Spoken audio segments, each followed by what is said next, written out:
जय हिंद दोस्तों, focus study with अभी पे आपका बहुत बहुत स्वागत है। तो आज से हम लोग स्टार्ट करने वाले हैं रेलवे के लिए जंग। और इस जंग में हम लोग करेंगे क्या? इस जंग में हम लोग पढ़ेंगे पूरा का पूरा मैथ, पूरा का पूरा रीजनिंग और पूरा का पूरा साइंस। ठीक है, तो मैथ और रीजनिंग तो आपको हम बताएंगे, बाकी साइंस आपको अभिषेक सर बताएंगे। ठीक है, पूरा डिटेल में कैसे पढ़ेंगे, क्या पढ़ना है, कितना पढ़ना है, सब कुछ पे हम लोग बात करेंगे अभी। और ये जो आपका क्लास है ना, आपको YouTube पे भी मिल जाएगा और आपको ऐप पे भी मिलेगा। ठीक है, जिनको कंप्लीट पढ़ना है डिटेल में वो ऐप पे जाएंगे। ऐप अपना क्या है? फोकस स्टडी विद अभी। इसका लिंक नीचे दिया हुआ है और आपको इसका लिंक ना टेलीग्राम पे भी मिल जाएगा, तो टेलीग्राम का लिंक भी नीचे दिया हुआ है। ठीक है, आप वहाँ से ज्वाइन कर लीजिएगा। ठीक है, मैथ्स का जो सीन है वो आपका 299 का रहेगा। जिनको सिर्फ मैथ्स लेना है वो 299 में लेंगे, जिनको मैथ रीजनिंग साइंस चाहिए वो 499 का लेंगे। अब देखिए, ये जो मैथ है और ये जो मैथ रीजनिंग साइंस है, ये सबका सब ना रेलवे का जितना भी अपकमिंग एग्जाम्स है, ALP है, टेक्नीशियन है, JEE है, ग्रुप डी है, NTPC है, सब के लिए। मतलब इसमें हम लोग ना TCS अभी तक जितना क्वेश्चन पूछा है, जिस तरीके का क्वेश्चन पूछा है रेलवे में, प्लस जिस तरीके का क्वेश्चन पूछा है SSC में, प्लस उसके बेस्ड पे क्या एक्सपेक्टेड क्वेश्चन बन सकता है, हर तरीके का theory plus question, theory plus question, 0 to advance level तक हम लोग पढ़ेंगे। ठीक है, और देखिए बाकी ये जो कोर्स के बारे में है ना, इसके बारे में आपको अभिषेक सर डिटेल में बता देंगे। ठीक है, बहुत जल्दी आपको अभिषेक सर डिटेल में अनाउंस कर देंगे कि ये आपको कैसे कैसे क्या क्या मिलेगा, सब कुछ आपको अभिषेक सर बता देंगे। ठीक है, अब हम लोग देखते हैं कि जो मैथ्स पढ़ेंगे, अभी हम लोग मैथ्स देखते हैं। पहले जो हम लोग मैथ्स पढ़ेंगे ना, तो मैथ्स में कितना चैप्टर हम लोग को पढ़ना है, कौन से चैप्टर में कितना टॉपिक पढ़ना है, एकदम निचोड़ के अभी आपको समझ में आ जाएगा ना कि हम लोग किस तरीके से प्रिपरेशन करने वाले हैं। क्योंकि देखिए, बात को समझिए, सीट जो दे रहा है ना, जो सीट आ रही है वो थोड़ी थोड़ी करके आ रही है। इसका मतलब है भाई कि फाइटिंग तो तगड़ा होगा। ठीक है, फाइटिंग तगड़ा होगा। जो सीटें आ रही है निकल के वो 5000, 6000, 7000, 9000 इस तरीके की आ रही है। और तैयारी करने वाले रेलवे के तो लाखों में होते हैं, इतने लोग फॉर्म भर देते हैं, करोड़ों में फॉर्म भरा जाता है। तो उससे आपको कैसे निकलना है ना, तो वो आपको निकालेगा आपका पढ़ाई। आप कैसे पढ़ते हैं, कितना पढ़ते हैं, कितना डीप जाना है, कहाँ डीप जाना है, कहाँ पे डीप नहीं जाना है, हर एक तरीके की चीज़ मतलब एकदम निचोड़ के सब कुछ आपके सामने रख देंगे। ठीक है, और अगले 3 से 4 महीना में जब भी आपका एग्ज़ाम होगा, एग्ज़ाम होने से पहले तक आपका जो है, आपका मैथ, आपका रीजनिंग, आपका साइंस एक अच्छे लेवल पे होगा, बढ़िया लेवल पे होगा, जहाँ पे आप ना एकदम क्वेश्चन को तोड़ पा रहे होंगे, हर एक तरीके का के क्वेश्चन को। ठीक है, तो सबसे पहले हम लोग देखते हैं कि भाई हम लोग को पढ़ना कैसे है, कितना हम लोग पढ़ेंगे, कैसे पढ़ेंगे ना, अभी आपको समझ में आ जाएगा। देखिए, अगर हम लोग नंबर सिस्टम का बात कर ले, शुरुआत हम लोग का यहीं से होगा। ठीक है, अगर नंबर सिस्टम का बात कर ले तो कहने को नंबर सिस्टम है, ये चैप्टर ना बड़ा है, बहुत तरीका का वैरायटी के सवाल यहाँ से बनाए जाते हैं। सब टॉपिक को एक एक करके पूरा रिसर्च करके कि किन किन टॉपिक से TCS सवाल पूछता है, मतलब कंप्लीट SSC से भी निकाले हैं और रेलवे से भी निकाले हैं। हर एक टॉपिक नंबर सिस्टम में कहाँ से सवाल आपका आता है, इस तरीक़ा से हम लोग बांट के पढ़ेंगे। जैसे कि नंबर सिस्टम में सबसे पहले जानेंगे क्लासिफिकेशन ऑफ नंबर्स। यहाँ से ना बहुत सारा सवाल बनता है। डायरेक्ट आपसे TCS पूछा हुआ है, 4 ऑप्शन देखे कि कौन सा प्राइम नंबर है। डायरेक्ट आपसे पूछा हुआ है कि इन चारों में से कौन सा को प्राइम है। आपसे डायरेक्ट ये सवाल पूछा हुआ है कि इन चारों में से कौन सा ट्विन प्राइम है। तो ये सब सवाल का जवाब यहीं से मिलेगा। डिविजिबिलिटी रूल से डायरेक्ट सवाल, रिमाइंडर थ्योरम से डायरेक्ट सवाल, factors, number of factors, sum of factors, number of even factors, number of odd factor, number of prime factor, product of factor, एकदम डायरेक्ट भर भर के सवाल आया हुआ है, ठीक है। Problem on P by Q, अंश और हर वाला जो आपसे सवाल पूछता है कि कोई एक हमारा फ्रैक्शन है, अंश में 1 जोड़ दिए, हर में 2 घटा दिए तो ये हो गया, फिर आपका अंश में 3 जोड़ दिए, हर में 4 घटा दिए तो ये हो गया, तो आपसे फ्रैक्शन पूछ लेता है, उस टाइप का सवाल। प्रॉब्लम ऑन सीरीज आपसे पूछ देता है कि भाई मान लीजिए कि आपसे ये पूछ देता है कि आप ये बता दीजिए कि 51 से लेके 151 तक के सभी नेचुरल नंबर का सम क्या होगा। इस टाइप का जितना भी सवाल बनता है इसमें देखेंगे। उसके बाद आपका लैंग्वेज बेस्ड जो क्वेश्चन बनता है उसको देखेंगे। मिसलेनियस में और बहुत तरीके का कंसेप्ट और सवाल को हम लोग पढ़ेंगे। सिंप्लीफिकेशन देखेंगे इसके बाद, और इसके बाद हम लोग देखेंगे रेकरिंग वाला जो सवाल आता है उनको देखेंगे, ठीक है। तो हर एक तरीका का सवाल जो आपसे टीसीएस पूछता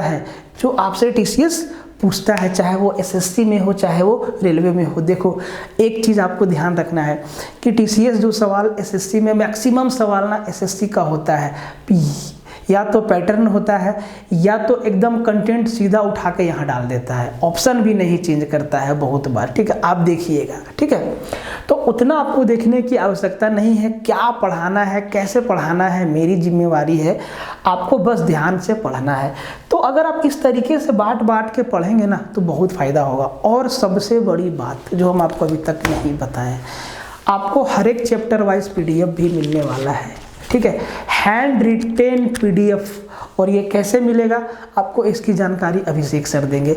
और ये जो पीडीएफ है ना, ये ना रिवीजन के लिए बेस्ड है, कंसेप्ट के लिए बेस्ड है, ईच एंड एवरीथिंग इसमें इंक्लूड किया गया है। अभी हम इसको बैठ के डेली बनाते हैं, सारा बुक मेरे सामने होता है, प्रीवियस ईयर होता है एसएससी का, रेलवे का, सब का। फिर वहाँ से हम एक एक टॉपिक को देखते हैं कि किस किस चैप्टर में किस किस टॉपिक से सवाल आया है। तो पूरा डिटेल वे में हम लोग पढ़ने वाले हैं। आप ये समझ लीजिए कि आपका पूरा का पूरा मैथ्स कंप्लीट होने वाला है, एक भी सवाल इधर उधर नहीं जाएगा। आपका जो है 20 सवाल, 25 सवाल, 30 सवाल ऐसे करके आता है ना एएलपी में और जेई में, सब में सवाल है। किसी में 20 है, किसी में 25 है, किसी में 30 है, किसी में 35 है।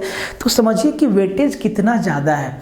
और अगर आप इसको बेड़ा पार कर लेते हैं तो आपका ना रैंकिंग बहुत आगे रहेगा। क्योंकि आप एक चीज़ जान लीजिए, जीके जीएस साइंस में ना सबका हाल वही रहता है, ठीक है। हाँ, कुछ कैंडिडेट होते हैं जो बहुत मेहनत करके बहुत अच्छा से पढ़ के चीज़ों को समझते हैं और उसको भी बेहतर करने का प्रयास करते हैं। तो वो सेक्शन तो आपको अभिषेक सर एकदम तगड़ा तरीका से बता देंगे। मैथ और रीजनिंग मेरी जिम्मेवारी है। तो अभी हम लोग स्टार्ट करने जा रहे हैं मैथ, ठीक है। और सबसे पहले नंबर सिस्टम देखेंगे और एक एक चीज़ जैसे लिखा हुआ है ना, जैसे आपको पढ़ाएंगे इसका एग्जैक्ट नोट्स आपको मिलेगा, ठीक है, पीडीएफ में। और ये पीडीएफ कैसे मिलेगा, कब मिलेगा, कहाँ मिलेगा, अभिषेक सर आपको बता देंगे। इसीलिए हम आपको बोले कि टेलीग्राम ज्वाइन कर लीजिएगा, ठीक है। तो अब हम लोगों का काम है ध्यान से पढ़ना। अब हम लोग स्टार्ट करते हैं नंबर सिस्टम और एक एक चीज़ को देखेंगे और समझेंगे। देखिए, नंबर सिस्टम में अगर हम क्लासिफिकेशन ऑफ नंबर्स की बात करते हैं तो इसको ना हम इस तरीके से देखते हैं, ठीक है।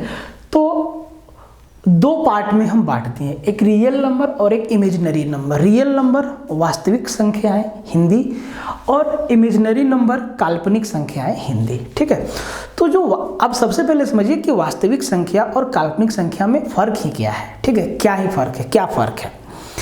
तो जो रियल नंबर होता है ना, इनको हम नंबर लाइन पे डिनोट कर सकते हैं, ये नंबर रियली में एग्जिस्ट करती है। और जो काल्पनिक संख्या है, ये जो हमारा इमेजिनरी नंबर है, इनको हम नंबर लाइन पे ड्रॉ नहीं कर सकते हैं। तो हम लोगों को जो पढ़ना है वो हमारा सिलेबस में रियल नंबर है, मतलब इसको छोड़ के बाकी सारा का सारा नंबर क्या है, रियल नंबर है। प्राइम हमारा क्या है, रियल नंबर है। को प्राइम हमारा क्या है, रियल नंबर है। नेचुरल नंबर क्या है, रियल नंबर है। होल नंबर क्या है, रियल नंबर है। इंटीजर क्या है, रियल नंबर है, ठीक है। तो सबसे पहले ये चीज़ जानना बहुत जरूरी है कि रियल नंबर और इमेजिनरी नंबर में डिफरेंस क्या है। तो हम आपको क्या बताएं कि रियल नंबर एग्जिस्ट करता है, इमेजिनरी नंबर एग्जिस्ट नहीं करता है। आप समझिए कि ये ख्यालों में है, ठीक है।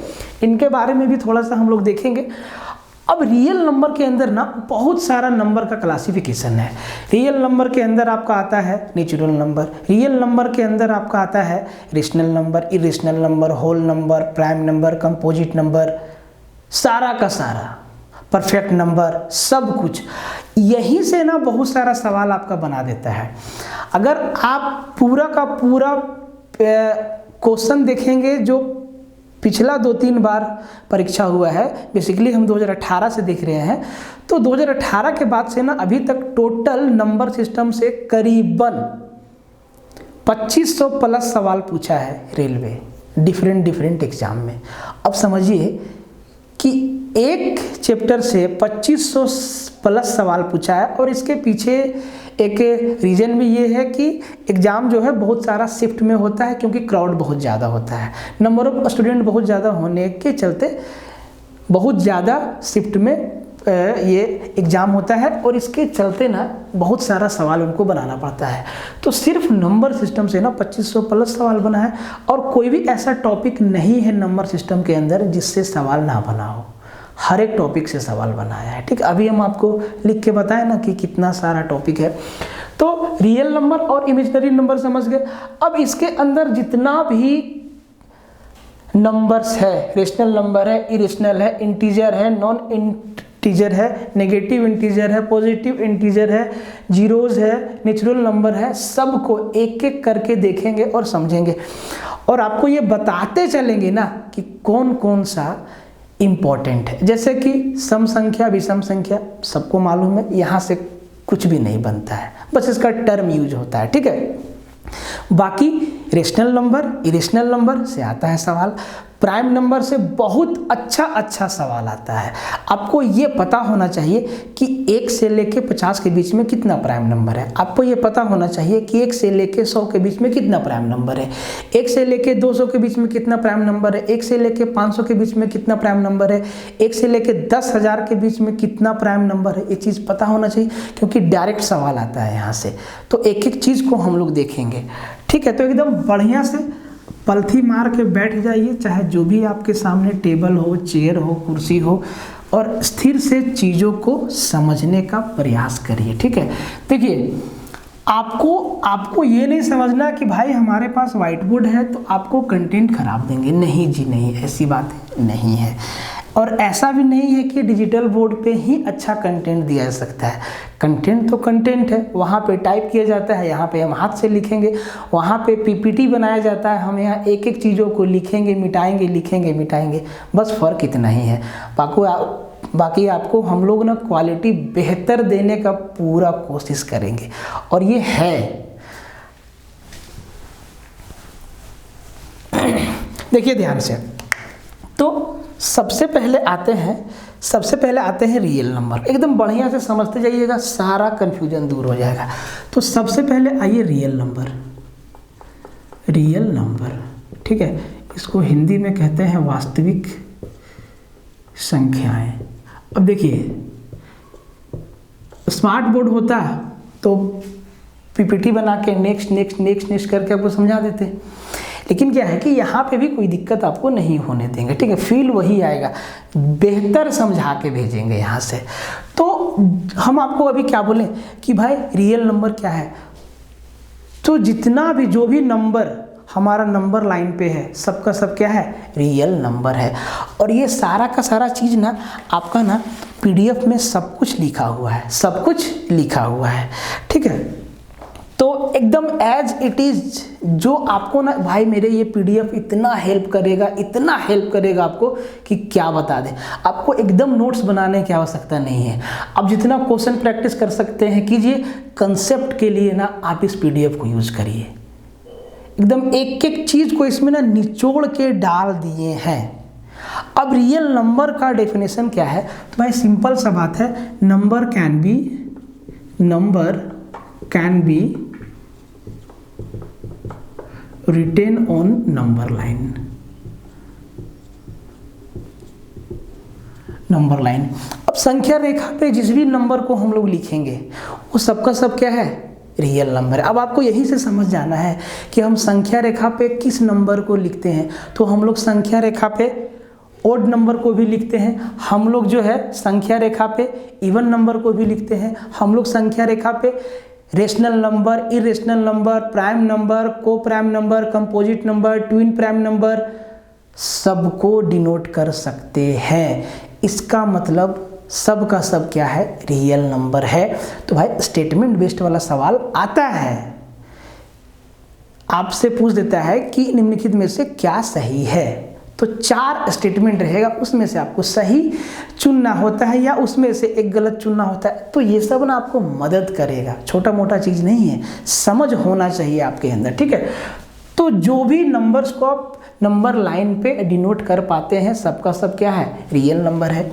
और हम अभी आपको क्या बताएं, odd number, even number, prime number, composite number, rational number, irrational number, whole number, perfect number सबका सब क्या है, रियल नंबर है कि नहीं।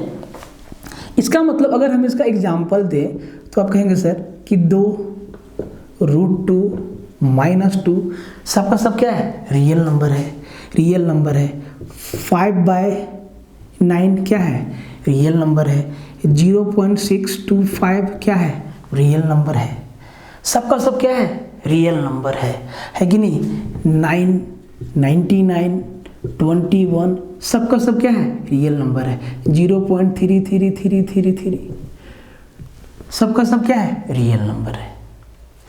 तो रियल नंबर को नंबर लाइन पे डिनोट कर सकते हैं। बट अभी आपको क्या बोले, imaginary number, imaginary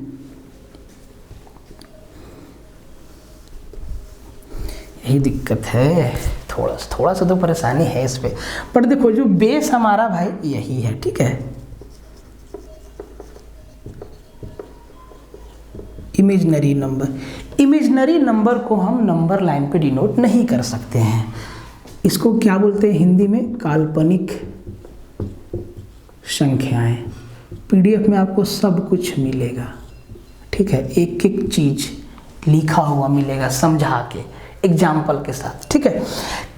imaginary number, इनको हम ना नंबर लाइन पे रिप्रेजेंट नहीं कर सकते हैं, लिख नहीं सकते हैं। तो number cannot be written on number line, number line. अब देखो इमेजिनरी नंबर को आई से डिनोट करते हैं और आई को क्या कहते हैं, आयोटा, ठीक है। अब जैसे कि -5 पे रूट, ये क्या है, इमेजिनरी नंबर। इसके अलावा और भी सब कुछ लाए हैं आपके लिए, -7 पे रूट, ठीक है, सबका सब क्या है, इमेजिनरी नंबर है। -1 पे रूट, सबका सब क्या है, इमेजिनरी नंबर है। अब देखिए थोड़ा सा जान लीजिए कि जो आई का जो वैल्यू होता है वो √(-1) होता है, √(-1) होता है, ये आपको जान लेना है। और आई मतलब आयोटा होता है, मतलब इसको हम I² = -1 लिखेंगे, ठीक है। यहाँ से सवाल आपका बनने वाला नहीं है, बस अब जान लीजिए कि भाई हमारा जो है रियल नंबर और इमेजिनरी नंबर में डिफरेंस क्या है, ठीक है। रियल नंबर को नंबर लाइन पे डिनोट कर सकते हैं, इमेजिनरी नंबर को नंबर लाइन पे डिनोट नहीं कर सकते हैं। इमेजिनरी नंबर को आई से डिनोट किया जाता है, जिसका मतलब आयोटा होता है, और I² = -1 होता है, ठीक है। इतना छोटा सा बात आपको जानना है। अब एक एक चीज को चीड़-फाड़ करते हैं, अब देखिए भाई नेचुरल नंबर क्या है, तो जो नेचर से मिला है, अब नेचुरल नंबर क्या है भाई, 1 से स्टार्ट होता है और अनंत तक जाता है, 1 से स्टार्ट होता है और अनंत तक जाता है, वो क्या है, नेचुरल नंबर है। सीधा सा बात समझते जाइएगा एक एक चीज़ को, जहाँ बेस गड़बड़ाया वहाँ मामला गड़बड़ हो जाएगा। इसको हिंदी कहते हैं प्राकृत संख्या। बहुत कुछ आपको जानने को मिलेगा, ठीक है, प्राकृत संख्या। तो भाई ये सीधा सा बात है, नेचुरल नंबर जो 1 से स्टार्ट हुआ, 2, 3, 4, 5 और कहाँ तक गया, अनंत तक गया। इस सेट को क्या कहते हैं, नेचुरल नंबर। फिर आता है आपका whole number. Whole number, whole number, पूर्ण संख्या, पूर्ण संख्या, ठीक है, पूर्ण संख्या। पूर्ण संख्या का सेट 0 से स्टार्ट होता है और कहाँ तक जाता है, अनंत तक जाता है। अब यहीं से आपका एक स्टेटमेंट बनता है कि क्या सभी नेचुरल नंबर होल नंबर है, सभी होल नंबर नेचुरल नंबर है, दोनों में से क्या सही है। आप देखिए, नेचुरल नंबर के अंदर होल नंबर है कि होल नंबर के अंदर नेचुरल नंबर है। तो आप देखेंगे कि जो भी मेरा होल नंबर है उसके अंदर नेचुरल नंबर है। इसका मतलब जो होल नंबर है वो नेचुरल नंबर भी है, लेकिन नेचुरल नंबर होल नंबर नहीं है, क्योंकि होल नंबर का सीरीज 0 से स्टार्ट होता है। देखिए, इसके बाद हमारा 0 का खोज हुआ, आर्यभट्ट जी 0 का खोज किए, तो उसके बाद हमारा नंबर क्या हो गया, कंप्लीट हो गया। उसके बाद हम लोग 10 1 0 10 1 पर 0 10 लिख पाए, ठीक है। तो अब हमारा नंबर क्या हो गया, कंप्लीट हो गया, ठीक है। तो ये चीज़ आपको याद रखना है कि जितना भी नेचुरल नंबर है, देखिए नेचुरल नंबर वो सबका सब क्या है, होल नंबर है। ये आपको याद रखना है, ठीक है, क्योंकि स्टेटमेंट वाला सवाल आया है बहुत सारा रेलवे में, और इसी सब बेस से है जो नंबर सिस्टम से आया है, ठीक है। फिर आपका, अब देखिए, अब आप कोई भी नंबर लिख सकते हैं। अब देखो भाई, ओड और इवन नंबर सबको मालूम है। इवन नंबर जो 2 से कंप्लीटली डिवाइड हो जाएगा, और ओड नंबर जो 2 से कंप्लीटली डिवाइड नहीं होगा। अब बहुत लोगों को ये पता नहीं है कि 0 क्या है। तो भाई 0 हमारा इवन नंबर है, ठीक है। उसको ओड इवन के फॉर्मूला से भी चेक किया जा सकता है, या आप नेगेटिव से पॉजिटिव इवन नंबर का सीरीज बनाएंगे तो आपको 0 की आवश्यकता होगा बीच में। तो 0 हमारा जो है ना वो इवन नंबर है, ठीक है। 0 हमारा इवन नंबर है। अब देखो, ऑड और इवन आपको नहीं बताने वाला है, सबको मालूम है, ठीक है। फिर अब देखिए, फिर आप लिखेंगे रेशनल नंबर। समझते जाइए, रेशनल नंबर, परिमेय संख्या, एक एक चीज को समझिएगा, परिमेय संख्या, ठीक है। अब रेशनल नंबर कहता है कि जिस भी नंबर को हम p/q के फॉर्म में लिख सकते हैं, p/q क्या है, जिनको हम अंश और हर में डिनोट कर सकते हैं, p/q के फॉर्म में लिख सकते हैं, अंश और हर में डिनोट कर सकते हैं जिस किसी भी नंबर को, वो हमारा रेशनल नंबर है। तो इसको हम क्या लिखेंगे, सीधा सा बात है कि जिस संख्या को p/q के फॉर्म में डिनोट कर सकते हैं। तो देखो, अब आप ध्यान से देखिए कि जितना भी नेचुरल नंबर है, क्या हम इसको p/q के फॉर्म में लिख सकते हैं? क्या हम 1 को 1/1 लिख सकते हैं? क्या हम 2 को 2/1 लिख सकते हैं?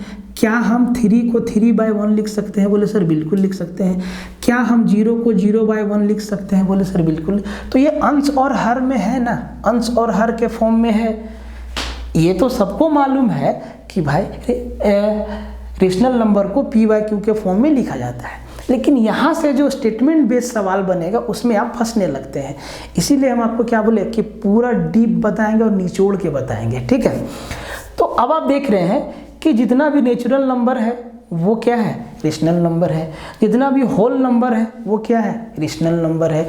जितना भी आपका ऑड नंबर है वो भी क्या है, रेशनल नंबर है। जितना भी इवन नंबर है वो भी क्या है, रेशनल नंबर है। बात को समझ रहे? तो ये चीज़ आपको यहीं से एक्सट्रैक्ट करना होगा, ठीक है।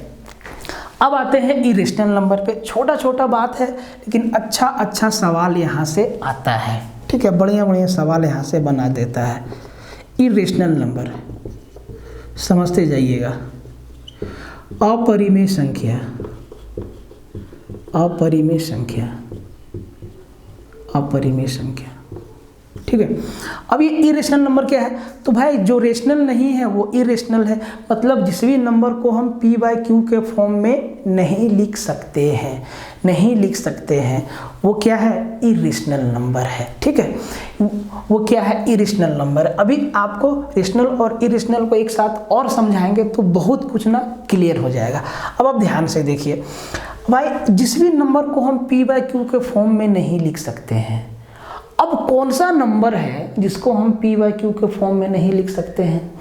अगर किसी नंबर को किसी नंबर से भागा देने के बाद वो कट ही नहीं रहा है, ना ही कोई पैटर्न रिपीट हो रहा है, तो वो क्या है, इरेशनल नंबर है। जैसे कि जो भी पूर्ण वर्ग नहीं है, √2, √3, √5, √7, ये सबका सब क्या है, इरेशनल नंबर है। ठीक है, पाई हमारा क्या है, इरेशनल नंबर है। ठीक है, कोई ऐसा नंबर जिसको हम भाग दे रहे हैं तो ये आ रहा है ऐसे ऐसे, ये हमारा क्या है, इरेशनल नंबर है। ठीक है, पाई हमारा क्या है, इरेशनल नंबर है। पाई का वैल्यू कभी भी रिपीट नहीं होता है। 3.14 ये ऐसे ऐसे ऐसे ऐसे चलते चला जाता है, तो पाई क्या है, हमारा इरेशनल नंबर है।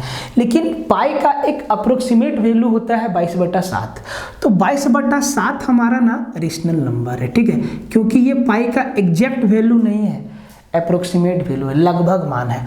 अब 22 को 7 से भागा दे के देखिएगा, 6, 7, 8 डिजिट के बाद रिपीट होना चालू हो जाएगा। ठीक है, देखिए 0.333333 और ये ऐसे चला जा रहा है, तो ये सब भी ना हमारा रेशनल नंबर है, क्योंकि ये रिपीट कर रहा है, एक पैटर्न रिपीट हो रहा है।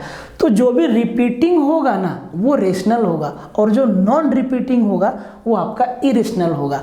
जब हम लोग रेकरिंग वाला पढ़ेंगे ना, रेकरिंग वाला क्वेश्चन जब हम लोग पढ़ेंगे तो वहाँ पे इसके बारे में ना डिटेल में बात करेंगे, बस अभी ये समझ लीजिए आप।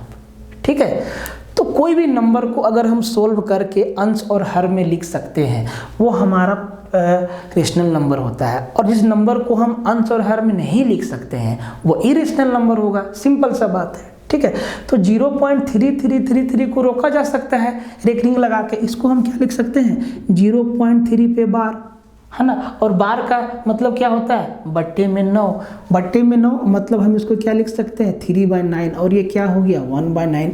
ये पी बाई क्यू के फॉर्म में है ना, तो ये हमारा रेशनल नंबर हुआ। लेकिन आप इस नंबर को ध्यान से देखिए, कोई भी पैटर्न हमारा रिपीट नहीं है, तो ये हमारा इरेशनल नंबर है। जैसे कि आपके सामने एक पैटर्न है 2564 2564 2564, इस सीरीज में कोई नंबर जा रहा है। तो आप ध्यान से देखिए ना कि ये रिपीट हो रहा है 2564 2564 2564, तो हम इस पे हम रेकरिंग लगा के इनके रिपीटेशन को रोक सकते हैं, और जैसे ही रेकरिंग लगाएंगे तो हम अंश और हर में लिख सकते हैं। यहीं पे अगर कोई नंबर आपको ऐसा दे दे ए ऐसा, तो आप देखिए इसमें आपको कोई भी पैटर्न रिपीट नज़र नहीं आ रहा है, मतलब इस पे हम कहीं भी बार नहीं लगा सकते हैं, और जब बार नहीं लगाएंगे मतलब हम इसको रोक नहीं सकते हैं, ये इरेगुलर फॉर्म में चलता चला जाएगा, तो हम कभी भी इसको पी बाई क्यू के फॉर्म में नहीं लिख सकते हैं। तो ये दो चीज़ आपको समझ में आया। बुक में सीधा सा लिखा रहता है कि भाई जिसको पी बाई क्यू के फॉर्म में लिख सकते हैं वो हमारा रेशनल है, जिसको पी बाई क्यू के फॉर्म में नहीं लिख सकते हैं वो हमारा इरेशनल है। लेकिन ये जो एक लाइन लिखा हुआ है ना मेरे भाई, इसका मतलब थोड़ा आपको बड़ा समझना होगा कि किस नंबर को पी बाई क्यू के फॉर्म में लिख सकते हैं, किस नंबर को पी बाई क्यू के फॉर्म में नहीं लिख सकते हैं। तो जो भी हमारा परफेक्ट स्क्वायर नहीं है उसको हम पी बाई क्यू के फॉर्म में नहीं लिख सकते हैं, या उस तरीके का और कोई नंबर। ठीक है, जो भी हमारा रिपीटिंग डेसिमल है, जैसे कि ये सब का सब क्या है, जो रिपीट हो रहा है उसको हम बार लगा के रोक सकते हैं, रेकरिंग लगा के रोक सकते हैं, और जिसको रेकरिंग लगा के रोक देंगे ना उसको हम अंश और हर में रिप्रेजेंट कर देंगे तो वो पी बाई क्यू फॉर्म में हो गया, अंश और हर के फॉर्म में हो गया। ठीक है, तो वो हमारा क्या है, रेशनल नंबर है। ठीक है, तो ये बात आपको समझ में आया। ठीक है, आगे बढ़ते हैं। रेशनल हो गया, होल हो गया, इरेशनल हो गया। ठीक है, देखिए ये बात ना एकदम समझना होगा आपको बढ़िया से, ठीक है, तभी जाके फ़ायदा होगा, नहीं तो मामला फंसता चला जाएगा। देखिए कंपटीशन ज़्यादा है ना, तो एकदम अपने हिसाब से पढ़िए और बढ़िया से पढ़िए। और आपका देखिए एक बात ना आप अभी समझ लीजिए, अभी आपके पास एग्ज़ाम होने में टाइम है, तो जितना कमी है ना मेरे हिसाब से आप एक नोट्स बना के लिख लीजिए, एक पेज में ऐसे नोट्स बना के लिख लीजिए कि मेरे अंदर कमी क्या क्या है, अंदर मतलब आपके सिलेबस में कमजोरी क्या क्या है। ठीक है, जो आपका सिलेबस है, मैथ में आपको कहाँ कहाँ दिक्कत है, रीजनिंग में कहाँ कहाँ दिक्कत है, साइंस में कहाँ कहाँ दिक्कत है, और भी सब्जेक्ट में कहाँ कहाँ दिक्कत है, सबको नोट्स बनाइए और एक एक करके दूर करते चले जाइए। ठीक है, अब देखिए आगे बढ़ते हैं तो आपका क्या क्या हो गया, रियल नंबर समझ गए, इमेजिनरी नंबर समझ गए, नेचुरल नंबर समझ गए, होल नंबर समझ गए, रेशनल समझ गए, इरेशनल समझ गए। अब आप समझिए परफेक्ट नंबर, पूर्ण संख्याएं। देखिए यहाँ से ना सवाल आया हुआ है, हर एक जगह से सवाल आया हुआ है। अब ये परफेक्ट नंबर है क्या, परफेक्ट नंबर है क्या, डेफिनेशन आपको पीडीएफ में सब कुछ मिल जाएगा। ठीक है, अब ये परफेक्ट नंबर है क्या, तो ऐसा नंबर, कोई ऐसा नंबर जिसके फैक्टर का सम उस नंबर को छोड़ के, जिसके फैक्टर का सम उस नंबर को छोड़ के नंबर के बराबर हो जाए, तो वो नंबर क्या है, परफेक्ट नंबर है, पूर्ण संख्या है। जैसे कि एग्जाम्पल के लिए 6, तो आप 6 का फैक्टर करिए, गुणनखंड करिए। मतलब गुणनखंड का मतलब ये होता है कि 6 किस किस नंबर के टेबल में आता है। ठीक है, तो 6 1 के टेबल में आएगा, 2 के टेबल में आएगा, 3 के टेबल में आएगा और खुद के टेबल में आएगा। ठीक है, अब खुद को छोड़ दीजिए, 6 को छोड़ दीजिए और बाकी जो फैक्टर बचा इसको जोड़ दीजिए, तो 1 + 2 + 3 कितना, 6 आ गया। मतलब 6 हमारा क्या है, परफेक्ट नंबर है। 6 हमारा क्या है, परफेक्ट नंबर है। एक नंबर और लिखते हैं 14। अब आप 14 का फैक्टर देखिए, तो सर 1 है, ये 2 के टेबल में है, 3 नहीं, 4 नहीं, 5 नहीं, 6 नहीं, 7 के टेबल में है और खुद 14 के टेबल में, खुद के टेबल में है। तो इसको तो छोड़ देना है, इसको क्या करना है, छोड़ देना है और बाकी को जोड़िए। तो 1 + 2 + 7, तो 7 और 2 9 और 1 10, इसके बराबर नहीं आया, मतलब 14 हमारा परफेक्ट नंबर नहीं है। ठीक है, एक नंबर और लेते हैं 28 का कितना फैक्टर है, मतलब ये किस किस संख्या के टेबल में आता है। तो 1, देखो 1 के टेबल में सारा नंबर आता है। ठीक है, तो 1 ये 2 के टेबल में आता है। ठीक है, फिर आपका 4 का टेबल में आता है, फिर आपका 7 के टेबल में आता है, फिर आपका 14 के टेबल में आता है और फिर खुद के टेबल में आता है। अब देखिए खुद के टेबल को हटा दीजिए और बाकी को आप जोड़िए, तो 1 + 2 + 4 + 7 + 14, तो 14 और 7 21, 21 और 4 25 और 2 27 और 1 28। देखिए मतलब ये 28 हमारा क्या है, परफेक्ट नंबर है। 6 हमारा क्या है, परफेक्ट नंबर है। तो इसी तरीके से ना 4 ऑप्शन दे देगा, बोलेगा कि निम्नलिखित में कौन सा पूर्ण संख्या है, परफेक्ट नंबर है। तो भाई आपको ना इसी तरीके से चेक करना होगा, उनका फैक्टर देखिएगा और जब फैक्टर आप कर लेंगे तो उस संख्या के फैक्टर को छोड़ दीजिएगा। हम 6 का फैक्टर किए, 6 को छोड़ दिए, बाकी को जोड़ दिए। ठीक है, तो ये 6 के बराबर आया, तो 6 हमारा क्या है, परफेक्ट नंबर है। ठीक है, 28 का फैक्टर किए, तो 28 के फैक्टर में 28 भी है। ठीक है, तो हम 28 को छोड़ दिए और बाकी को जोड़ दिए, तो बाकी का जो सम है वो 28 के बराबर है, मतलब 28 हमारा परफेक्ट नंबर है।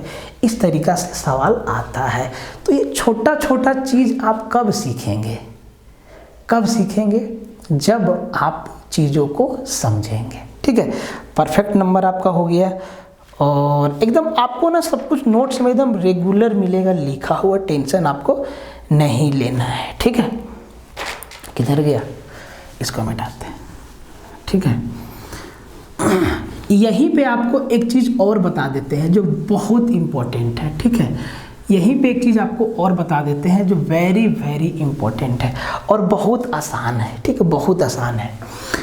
आप देखिएगा तो फेस वैल्यू और प्लेस वैल्यू से बहुत सारा सवाल आया है, फेस वैल्यू और प्लेस वैल्यू से बहुत सारा सवाल आया है। तो फेस वैल्यू और प्लेस वैल्यू होता क्या, थोड़ा सा बीच में ही जान लेते हैं, छोटा सा कंसेप्ट है, ठीक है। तो आप ना लिखिए फेस वैल्यू, और बहुत सवाल यहाँ से बनाया है लगभग शिफ्ट में, और ये हमारा प्लेस वैल्यू। फेस वैल्यू को कहते हैं अंकीय मान, अंकीय मान, और प्लेस वैल्यू को कहते हैं स्थानीय मान, स्थानीय मान, ठीक है, स्थानीय मान। अब आप बात को समझिए, अंकीय मान क्या होता है और स्थानीय मान क्या होता है।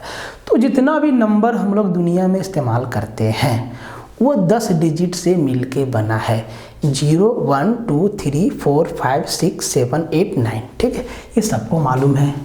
वो नंबर क्या है, वो नंबर है 0 है, 1 है, 2 है, 3 है, 4 है, 5 है, 6 है, 7 है, 8 है और 9 है। इन्हीं सब से सारा नंबर बना है, और ये सब क्या है, रियल नंबर है, ठीक है। ये सब के सब क्या है, रेशनल नंबर है। ये सब के सब क्या है, इंटीजर है। ये सब के सब क्या है, होल नंबर है। और होल नंबर के अंदर नेचुरल नंबर है। एकदम डिटेल में आपको समझा रहे हैं, कन्फ्यूजन रहेगा ही नहीं, ठीक है। अब आप ध्यान से देखिए, अब आप ध्यान से समझिए बात को कि हम एक कोई भी नंबर बना लेते हैं। मान लीजिए हम एक नंबर बना लिए 5 6 7 8 और 9, ये हमारा एक नंबर बन गया। अब इस नंबर में फेस वैल्यू और प्लेस वैल्यू आपको बताते हैं। तो सबसे पहले आते हैं फेस वैल्यू पे। तो जब फेस वैल्यू आपसे पूछेगा तो जिस नंबर का फेस वैल्यू पूछेगा वही नंबर उसका वैल्यू हो जाएगा। जैसे कि बोलेगा कि 5 का फेस वैल्यू कितना है, तो आप 5 लिखेंगे। 5 का फेस वैल्यू क्या है, 5 लिखेंगे। अब हमसे पूछेगा 5 का प्लेस वैल्यू क्या है, तो 5 के बाद जितना डिजिट है उतना 0 लगा देंगे। 4 डिजिट है, 4 0 लगा दें। जब आपसे प्लेस वैल्यू पूछता है ना, तो आपसे ये पूछना चाह रहा है कि वो नंबर कितना हजारवें या कितना 100 या कौन सा स्थान पे है। तो देखिए इकाई दहाई सैकड़ा हज़ार 10,000, तो 5 ना 10,000वें स्थान पे है। तो इसीलिए जितना डिजिट उतना 0 लगा देना है। अगर हमसे पूछेगा 6 का फेस वैल्यू, तो सर 6 का फेस वैल्यू 6 है, जो दिखेगा वही उसका वैल्यू है। 6 का हमसे प्लेस वैल्यू अगर पूछेगा, इसका मतलब ये हमसे पूछ रहा है कि 6 कौन से स्थान पे होल्ड करता है।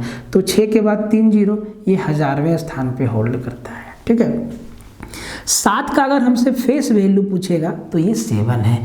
अगर 7 का हमसे प्लेस वैल्यू पूछेगा तो ये ना 100वें स्थान पे है, ठीक है। अगर 8 का हमसे फेस वैल्यू पूछेगा तो 8 है। अगर 8 का हमसे प्लेस वैल्यू पूछेगा तो 80 है। अगर 9 का हमसे फेस वैल्यू पूछेगा तो 9 है, और 9 का हमसे प्लेस वैल्यू पूछेगा तो 9 है। तो देखिए 9 हमारा कहाँ है, 9 हमारा यूनिट प्लेस पे है, इकाई के अंक पे है, ठीक है, इकाई के स्थान पे है। तो जो संख्या इकाई के अंक पे है उसका फेस वैल्यू और प्लेस वैल्यू बराबर होता है, वही होता है, ठीक है। जो संख्या यूनिट प्लेस पे है उनका फेस वैल्यू और प्लेस वैल्यू सेम होता है। अब आप फेस वैल्यू और प्लेस वैल्यू निकालना सीख गए। अब यहाँ से सवाल पूछ देगा कि भाई 7 का फेस वैल्यू और प्लेस वैल्यू का प्रोडक्ट कितना है, अंकीय मान और स्थानीय मान का गुणनफल कितना है। तो 7 का पूछा है ना, तो 7 का अंकीय मान कितना है 7, और 7 का स्थानीय मान कितना है 700, और इनका प्रोडक्ट पूछ लिया तो 7 गुना 7 49, 4900 इसका आंसर होगा। इसी तरीका का सवाल आपसे पूछता है, आपसे पूछ देगा कि फेस वैल्यू और प्लेस वैल्यू का डिफरेंस क्या है। कोई भी नंबर का एक नंबर आपको दे देगा, उसके एक डिजिट का फेस वैल्यू और प्लेस वैल्यू का डिफरेंस पूछ लेगा। जैसे कि मान लो कि हमसे पूछ दिया कि 6 का इस संख्या में 6 का प्लेस वैल्यू और फेस वैल्यू का डिफरेंस क्या है। तो 6 का प्लेस वैल्यू कितना है 6000, कितना 6000, और इसका फेस वैल्यू 6 होगा और इनका डिफरेंस पूछा है। तो भाई इसको घटा दो, ये 6000 है, में 6 गया, ठीक है, तो घटा देना है। आपसे पूछ लेगा कि 6 का फेस वैल्यू और प्लेस वैल्यू का सम कितना है। तो भाई 6 का प्लेस वैल्यू कितना 6000 है और फेस वैल्यू कितना 6 है, जोड़ के आंसर बता देंगे, ठीक है, जोड़ के आंसर बता देंगे। तो इस तरीके का सवाल ना फेस वैल्यू और प्लेस वैल्यू से पूछा है और बहुत सवाल पूछा है यहाँ से। तो ये ना इम्पोर्टेंट है, वेरी वेरी इम्पोर्टेंट है ये, इसको ध्यान से पढ़ना होगा और समझना होगा, ठीक है। तो आज का लेक्चर यहीं तक रखते हैं। कल के क्लास में हम लोग पूरा प्राइम नंबर और कंपोजिट नंबर का ऑपरेशन करने वाले हैं। बहुत तरीका का सवाल आता है, प्राइम नंबर्स को ना बहुत डिटेल में पढ़ना होगा, तब जाके आपका सवाल बनेगा, ठीक है। तो कल के क्लास में हम लोग प्राइम नंबर और बेसिकली प्राइम नंबर का कंप्लीट ऑपरेशन कर देंगे, ठीक है। तो जो भी आपको और अगर कुछ इम्प्रूवमेंट चाहिए, आपको लगता है कि नहीं सर इस तरीके से भी बेहतर, इस तरीके से और बेहतर पढ़ा जा सकता है, तो आप प्लीज़ ना कमेंट बॉक्स में ज़रूर लिखिए। और आप कमेंट बॉक्स में अगर नहीं लिखेंगे तो आप ना टेलीग्राम पे मैसेज छोड़ सकते हैं, आप ना व्हाट्सएप पे मैसेज छोड़ सकते हैं, सबका लिंक डिस्क्रिप्शन में दिया हुआ है, ठीक है। मिलते हैं अगले वीडियो में, तब तक के लिए जय हिंद।